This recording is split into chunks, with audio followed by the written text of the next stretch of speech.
Hello, and welcome to Unabridged, the weekly podcast where teachers take on books. This is Sarah. Join us for bookish episodes and a monthly book club pick. This is Ashley. Find us on Instagram, Facebook, and Twitter at UnabridgedPod, or go to our website, unabridgedpod.com, where the books we read are linked for purchase. This is Jen. Check out our Teachers Pay Teachers store, our Patreon page, and our newsletter.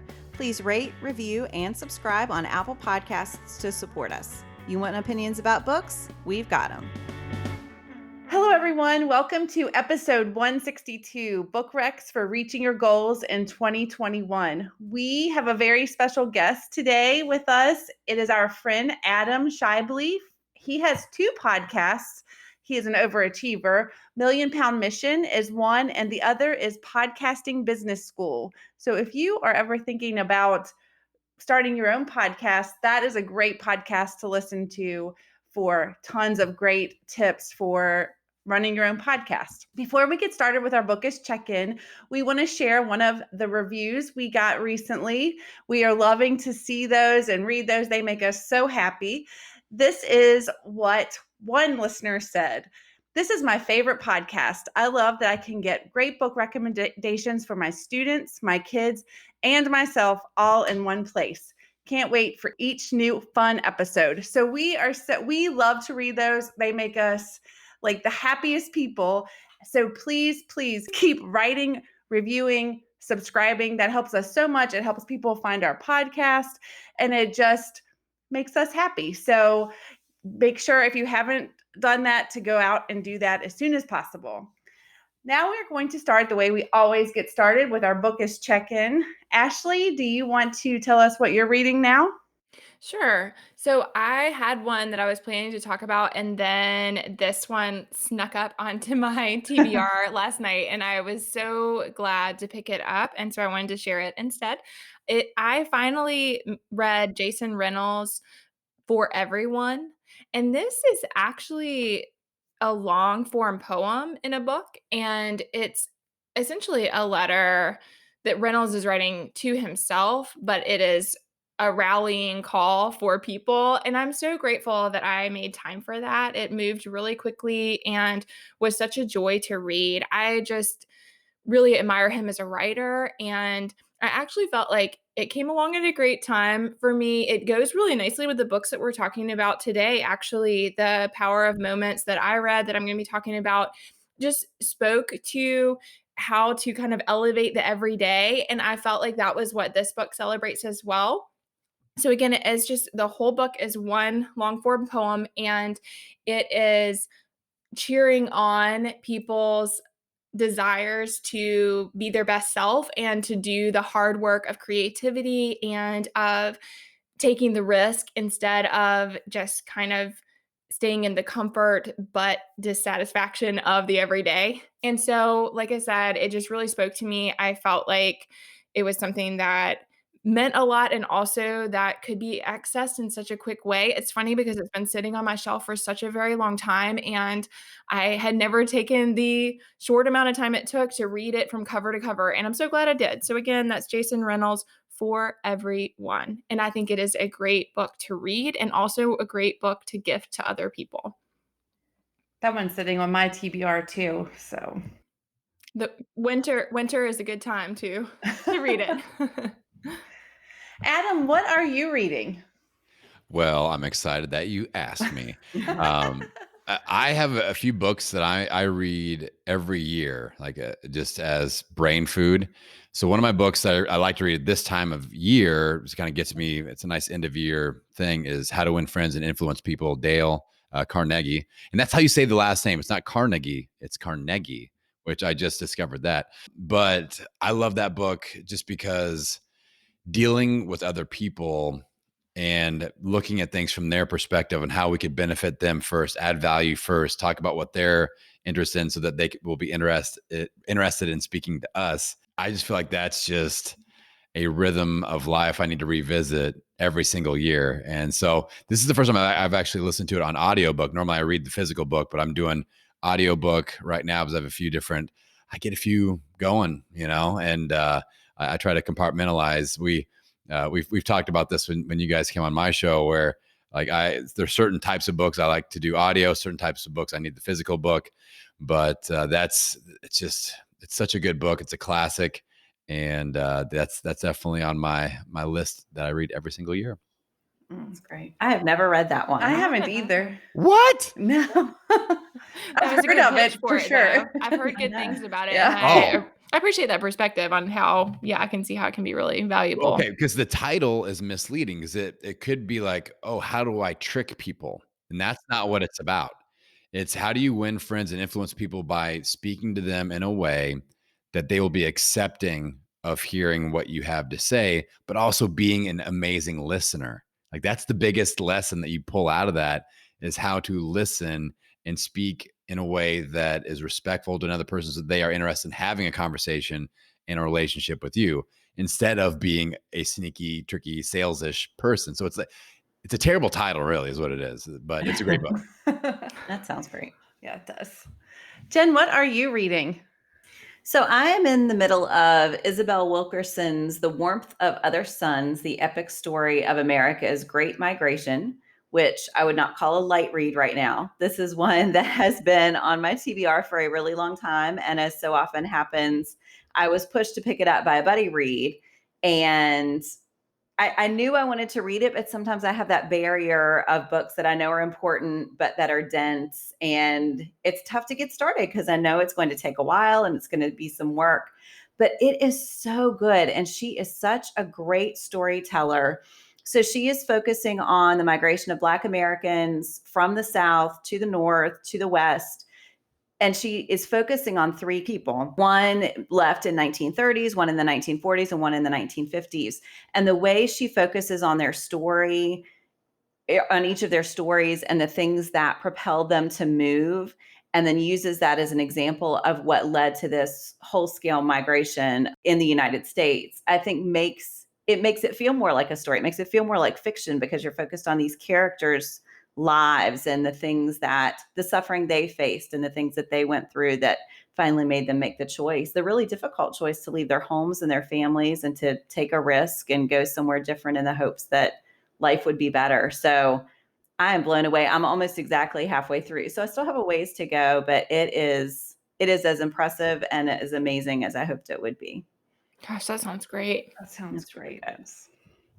Sarah, what are you reading? So I was gifted an early Christmas gift that was on my Christmas list, and it is actually a little different than I normally talk about, but it is a cookbook. I'm trying, as we end 2020 and go into 2021 and get into 2021, I'm trying to be more intentional in like my meal prep, because that is some place that I never can seem to get myself together. So the book that I'm reading is Gina Homolka, and she is also writing this with Heather K. Jones, who's a registered dietitian, and it's called Skinny Taste Meal Prep. I don't love that name, but what it is just really healthy, wholesome food that you can prepare ahead of time and also freeze. So sometimes that's what I struggle with when I'm trying to meal prep, is I like stuff that I can also freeze and put in my for later. And she has those recipes. So she has a ton of information on just the prepping in general. So there is a considerable amount of reading, and then also the recipes. And all the listeners know that I like to read cookbooks anyway. I like to look through them and I like to collect them. So I'm really enjoying it. I am really interested in healthy eating. So she does a really good job of breaking down everything that is in the food. And she uses a lot of, actually all whole foods. So I'm really enjoying it. And I'm just trying to get myself for 2021. I just want to be a little bit more on track with being organized and not being so frantic every second of the day. That So one sounds great, Sarah. I haven't heard of that, but I really like that. I agree with you about, I like the having a chance to think about freezing and things like that. Yeah. well, and I mean, I use a lot of online resources for cooking, but there's just something to me about holding a cookbook and looking at the pictures, and there's just something about that. It's just like reading a book on my Kindle versus actually having my book. I just really like that experience of having the cookbook and keeping it by my chair and just flipping through it when I want to. So it's been enjoyable to read. And also it's given me some great tips as we move through 2021 to how I can better prepare myself to be a less stressed individual. So it's actually apt that I'm talking about it in this. I was going to say, it sounds perfect. Okay, so before we get to our picks for some book recommendations for reaching your goals in 2021, we wanted to give Adam a chance just to tell a little bit about yourself, what you do, a little bit about your podcast, and just to give everybody some background. When we went to the podcast conference in March in 2020, I saw Adam speak, and I was like, he's awesome, because he really was inspiring and I thought he was so motivational. And he has just been such a great resource for us on the podcast, helping us with some tips and being willing to mentor us. So that's how we met. And so we've gotten to be friends. And then I actually used his personal training service. He's not paying me to say this. I pay cash money for the service, but it was like one of the best things I did for myself in 2020. So I thought that it would be a missed opportunity not to say that in this episode, especially because I had a goal of getting healthier in 2020, especially when we were kind of in the pandemic and I was stress eating, and I just did something. I made the commitment and an investment in myself, and Adam helped me with it. And it was, like I said, the best decision I made in 2020. And I have been able to stick with what he taught me. So I think I wanted to say that in this episode, because if you have goals like that for 2021, I highly recommend Adam. So Adam, why don't you tell us a little bit about yourself? This episode is sponsored by paid for by. I swear he is not paying me to say that. No, my name's Adam, by the way, everybody. Hello, everybody. I'm really excited to be here. I'm a fan of the show, and I'm a fan of these ladies and what they're doing. I'm really glad that Sarah came and saw me act crazy on the stage at PodFest, and this friendship was ignited. Yeah, if you guys ever get a chance, if you guys are podcasters out there listening, you got to get to PodFest. It's amazing. Mhm. Chris Krimitsos puts on one heck of a great show. So shout out to him. But no, my story started with my own health journey. In 2007, I weighed 327 pounds, and I went on my own health journey. I ended up losing over 100 pounds in 5 years. But I also helped my hometown here in Bloomington, Indiana, lose 35,000 pounds as I lost 100 pounds. Because I created a boot camp program, and I was kind of in the trenches doing it myself. And then we created the Million Pound Mission podcast out of that. I formed that back in early 2016. And that was my initial baby. And we're 360 something episodes deep on that for 4+ years. And then a couple of years ago, I started Podcasting Business School, where I started speaking about podcasting. It's weird to call yourself a veteran of something that you've only been doing for 4 years, but like in the podcasting world, things have changed so much over the last 4 years that I'm kind of a veteran of what's going down. I got a lot of experience. I talked to a lot of podcasters, and I like to think that I know what the heck I'm talking about. So I started Podcasting Business School, and that the whole tagline with that is you got to love your show like a hobby, but build it like a business. And that's where I try to show ladies like our cast and crew here with Unabridged that you can do that, and they're doing a great job. Like, this show is awesome. It's well run, and you guys all know that it's great content when you're listening in every week, and they're real people. I think that's the most important part of a great podcast. They're letting you kind of peek into their lives a little bit, and they're sharing experiences with you. So I think that is super cool. So that's the history of Adam Schaeuble, podcaster. That's awesome. I do want to say, when I saw Adam speak, he had on a T-shirt that says, "Your mother listens to my podcast." Or is that the right verb? It says, well, I kind of was like, all right, how do podcasters like talk trash to each other? Because I grew up playing basketball, and that was like a thing. So I made this shirt. It says, "Your mom subscribes to my podcast." Okay, yes. So I was like, this guy has a good sense of humor. All right. Well, that is great. And if you want, definitely, we will have Adam's links and everything in our show notes. So you should definitely check out his podcasts. So now we are going to each give our picks for some books we think would be great in helping you reach your goals in 2021. So Jen, do you want to give us your recommendation?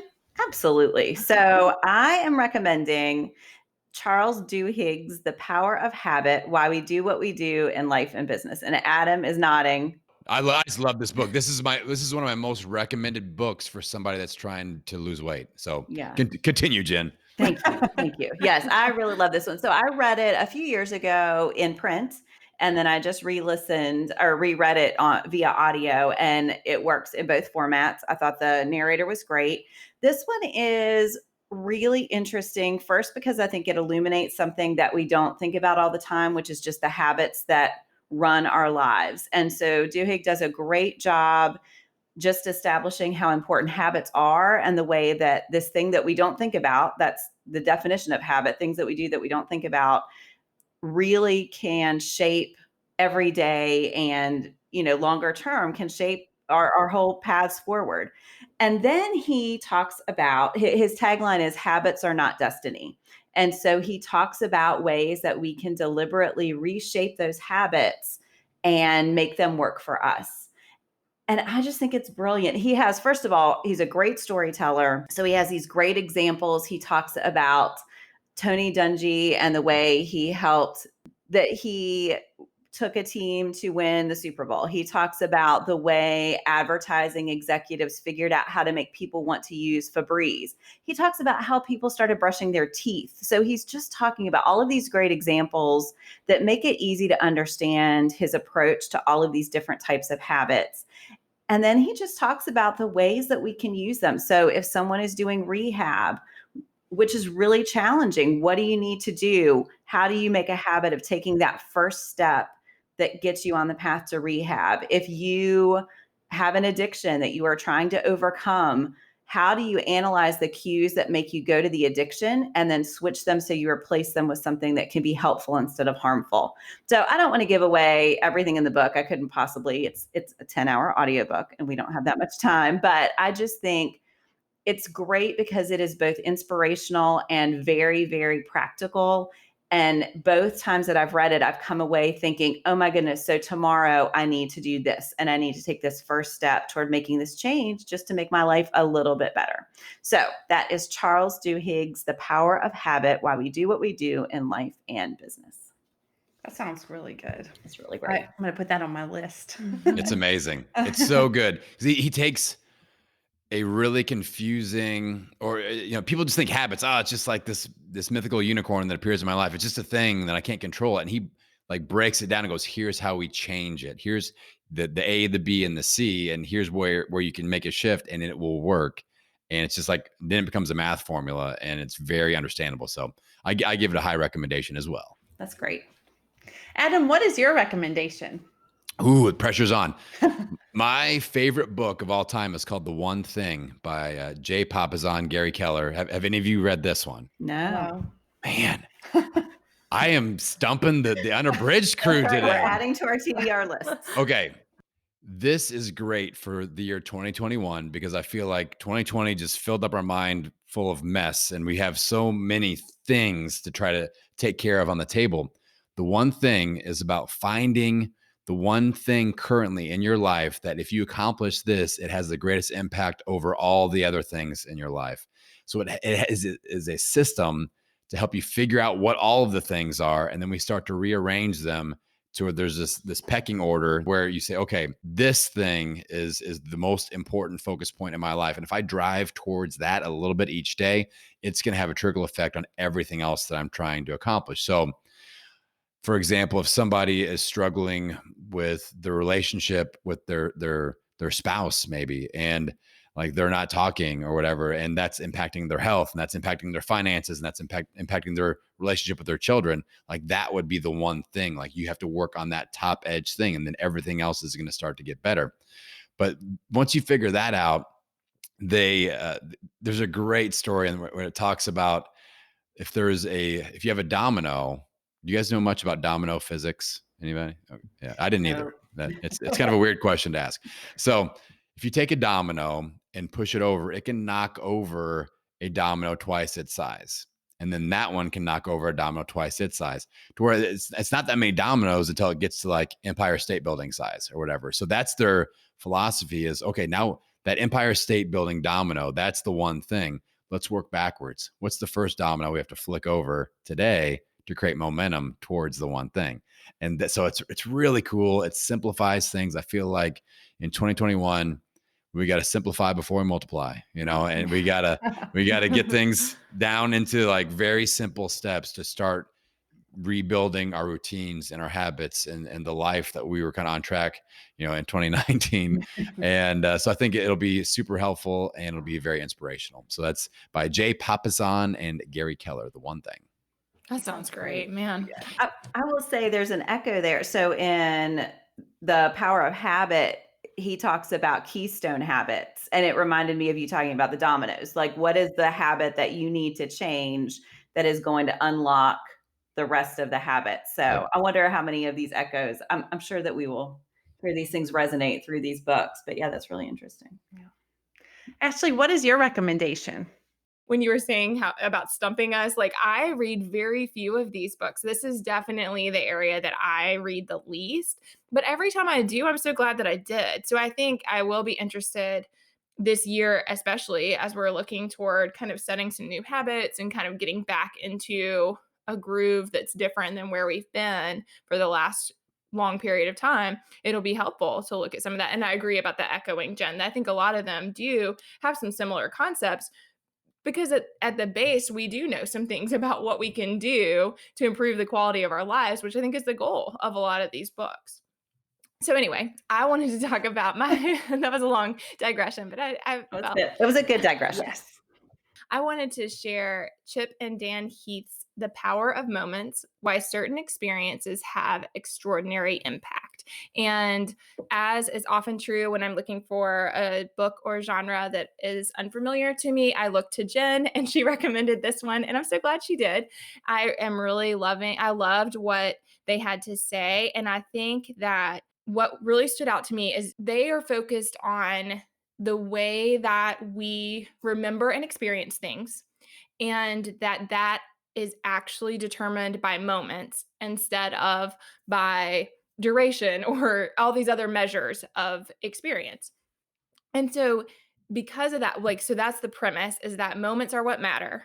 And then it's like, okay, well, if that's what matters, and that's what, so, they use the example of going to Disney World, and they talk about ratings and how, even though if you look at minute by minute and you try to average out people's experience and what their average number would be, that number is much lower than when they personally rate themselves. And it's because the length of the suffering doesn't matter and stuff like that. It's basically like what our brains retain is the moments. And because something like a Disney World experience has these like high impact moments, you let go of all these other things. And for one thing, I think that's really freeing to think about, that alone, like that concept really was something I haven't spent much time thinking about, how you can endure a lot as long as the peak of that thing is really good.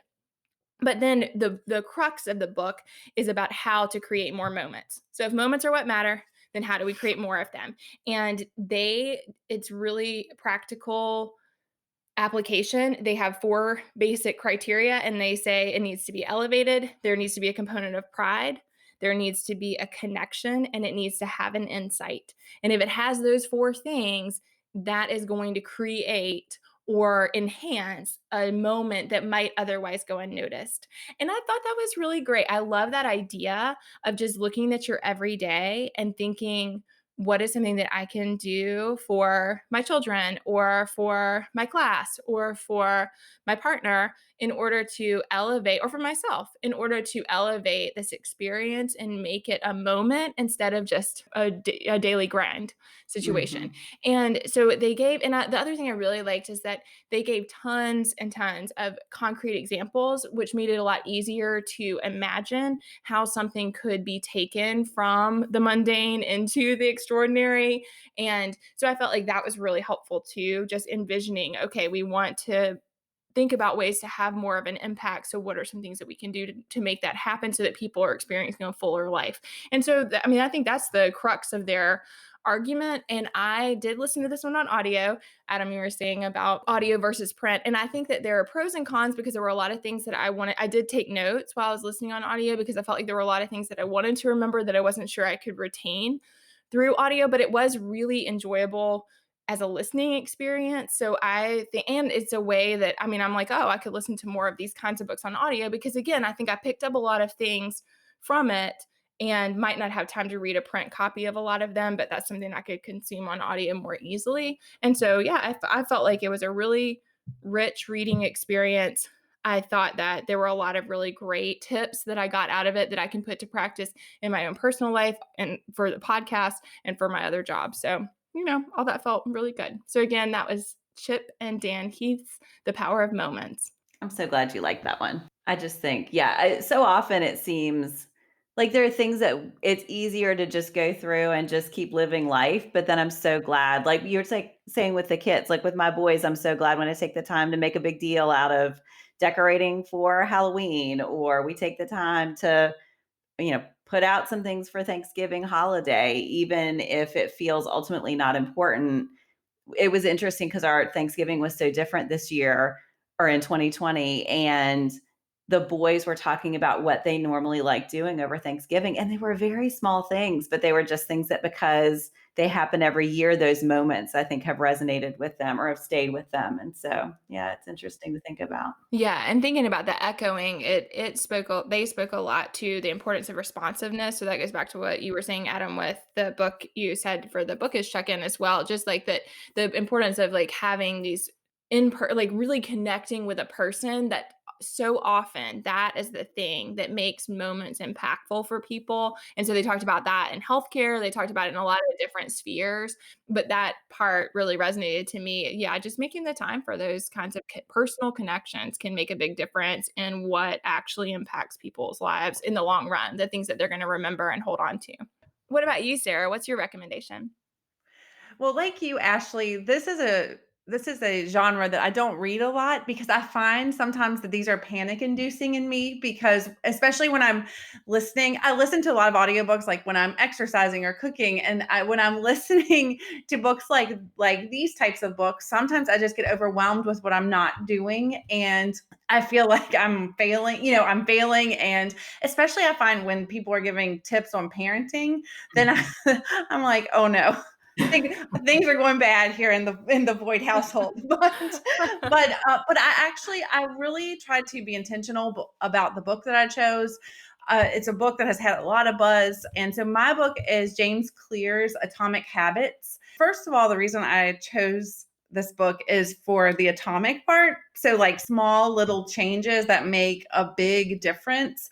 And I mean, that's a lot of what this book is about making sure that when you are making a change that you're doing it in a way that is sustainable and that I really like the way that he talks about goals versus process because he says that we should be focusing on the process because a lot of times I mean, I think about like in weight loss or like I'm trying to become a better runner if I don't focus on the process and I'm only focused on the goal, once I get to that goal, then where am I going from there? So I like that. I really, really like the fundamentals he kind of lays out in this book. He goes by 4 laws. He has 4 laws and they're cue, craving, response, and reward. And like I said, he focuses on the process of getting to where you want to go, but also continuing past that point. And I thought it really spoke to me. And I felt like it kind of reminded me of when I was working with Adam, because he made a lot of small changes so that it wasn't overwhelming. And I felt like that was really sustainable for me. And I'm trying to do this running thing. So I started off with like 1 mile every day. Like that's nothing. I can do that. That's easy. And just trying to keep adding on. And I like to exercise and all of that, but for me, running is that exercise that I dread. But once I do it, I really like it. Like I have the after effects. This book has helped me kind of create a plan for myself to get to where I want to go or just become a runner. And he talks about that in here. He says, you are not going to run a marathon. The way that you look at your goal, it shouldn't be you're going to run a marathon. Your intention should be you're going to become a runner. And that is a habit change. That's a life change. And that is something that can be sustained for however long. So for me, this was the right book at the right time. I think that the way that he discusses making small changes makes it seem very manageable. It seems very actionable. So I really, really liked it. I think that he took a hard topic and made it really digestible for someone who doesn't have a degree in behavioral science. And so I really recommend it. It was great. So that is Atomic Habits by James Clear. Have any of you read it? Yep. Oh, did you I have like not. it? Yeah, I like it. It's very I think he even references the Charles Duhigg book. I think like they kind of go because that one was first and Atomic Habits was second. But yeah, it's really good. And I love what you said, Sarah, about the achievement and the habit-based goals. I'm a big fan of Michael Hyatt. He's got several books out that are kind of in this genre, but he talks about achievement goals versus habit goals. And I use that to map out the weight loss journey with Million Pound Mission. It's like losing 50 pounds is the achievement goal. That's the crossing a finish line goal. But that's the road is paved with stepping stones of habit goals. Mm-hmm. And that's what you focus on. You don't focus on, well, it's Monday and I haven't lost 50 pounds yet. All right. Like that, there's no point to that. But you can say it's Monday. I was supposed to work out today. Did I do that? That's my habit-based goal. So focusing on the stepping stone habits versus that finish line, that is a mental switch that needs to be flipped for a lot of people. I think that is true for me, especially because I find with everything that I do, I want to be the best, but sometimes I don't want to put the work into it. In December, we talked about about a gift I got at Christmas time about a guitar, and I wanted to play the guitar, but I didn't want to put the hard work into learning the guitar. I just wanted to be able to play the guitar when it was in my hands, So I think that I struggle a bit with that. And I think that this book and just some of the decisions, like I said before, that I made in 2020 to, I guess, do some self-care. I think that I have realized that is what I need I need something that is like, you just need to do this one thing, the small thing that's very attainable. It doesn't take a ton of time, and then build upon that day after day, because I feel more successful.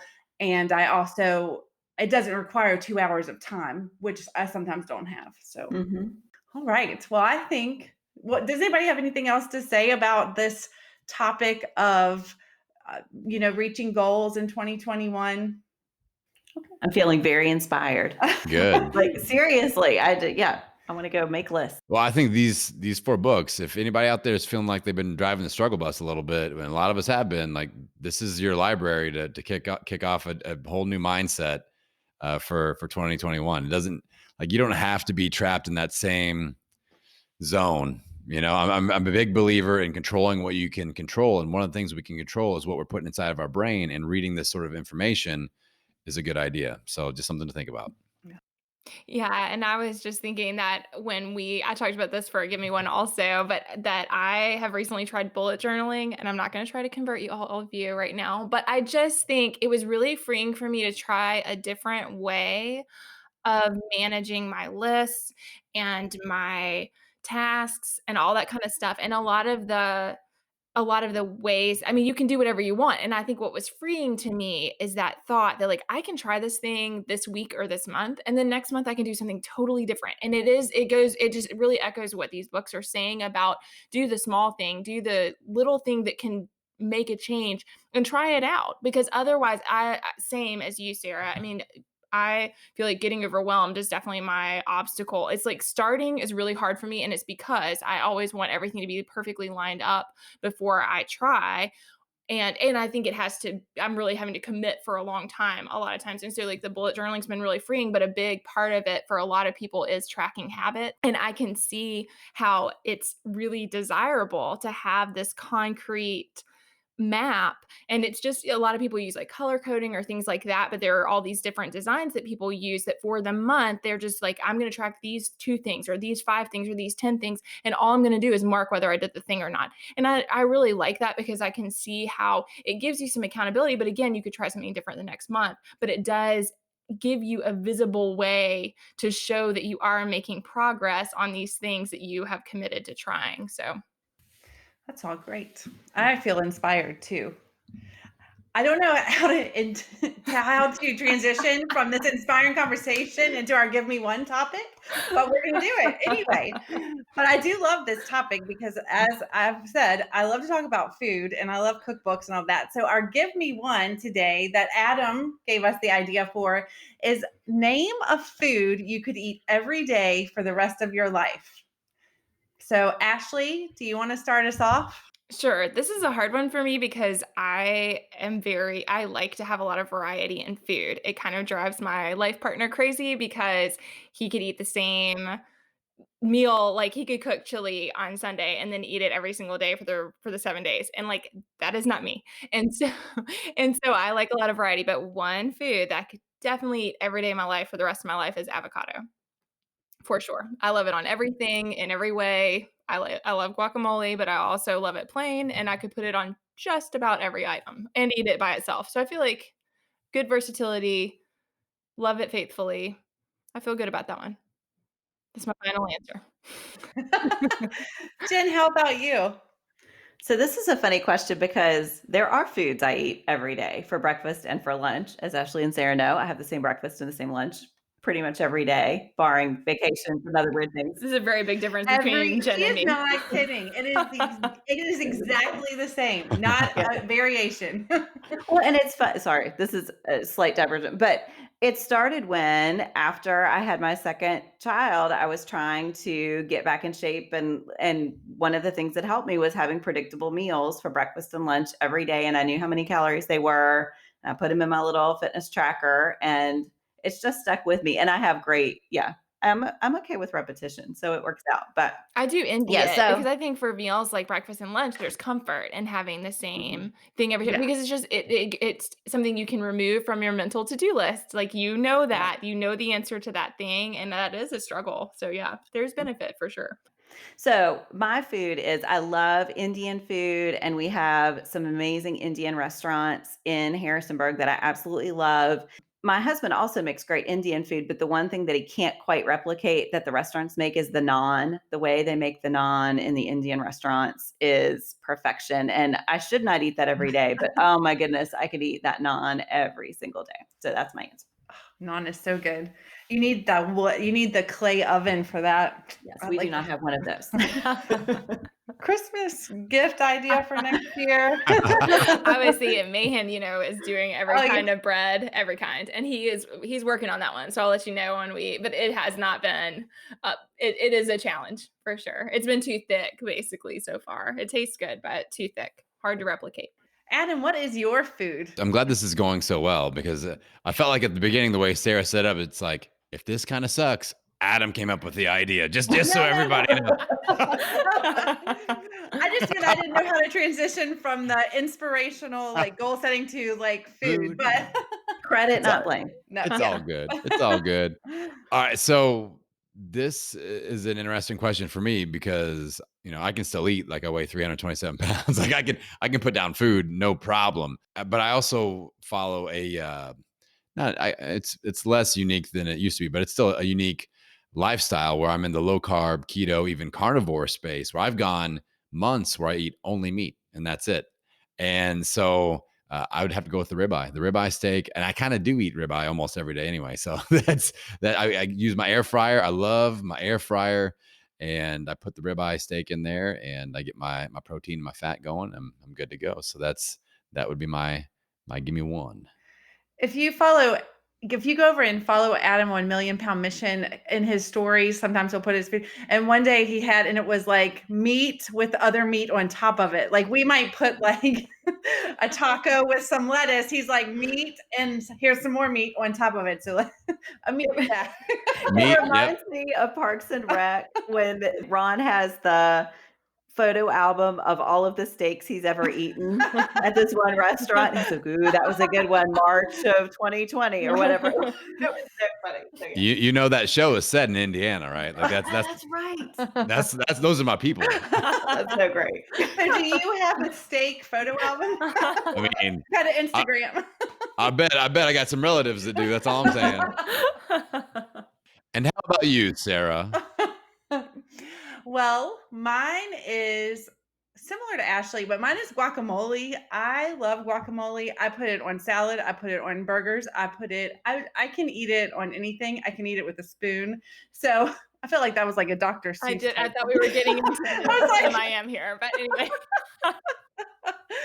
But I love guacamole, and it has to be homemade. Like I want to make it myself, or some of my favorite restaurants make some really good guacamole, but it can't just be any guacamole, but I could eat that every day. It's some good stuff. And actually Jen's husband makes really good guacamole too. I almost said that, but I knew I didn't want to have avocado everywhere. So All right. Well, I think that we're getting ready to wrap up. Remember to rate, review, and subscribe to our podcast. Remember to check out Adam's podcast at Million Pound Mission and at Podcasting Business School. We'll have all the info in the show notes. Thanks for listening today.